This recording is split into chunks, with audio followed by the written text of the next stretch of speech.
Yeah, I know these can be confusing to beginners. Let's go over them like this. So they are grouped based on the place of articulation, color-coded with a mouth diagram like this. So all of these three consonants are using both of your lips, right? So M as in map, we call it mium. And then B as in bucket, we call it piup.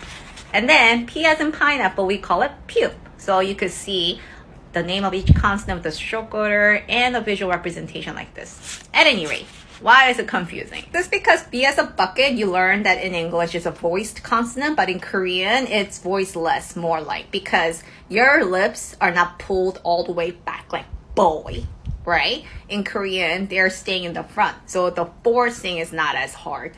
Then you can learn more about the whole classification, right? Modern linguistic classification of the consonants on my flashcards. But at any rate, this is one thing you could really try practicing on your own. So let's try saying feet in Korean with B as in bucket. That's the initial consonant. So 발, 발. And then you see me with the tissue paper and saying it. 발, 발. You see this is not moving at all. Now let us try saying the arms in Korean with the P as in pineapple consonant. Okay, so 팔, 팔. And then let me have the tissue paper test again. 팔, 팔. You see this moving this time? We call this aspiration, academic terms. Just means adding that puff of the air.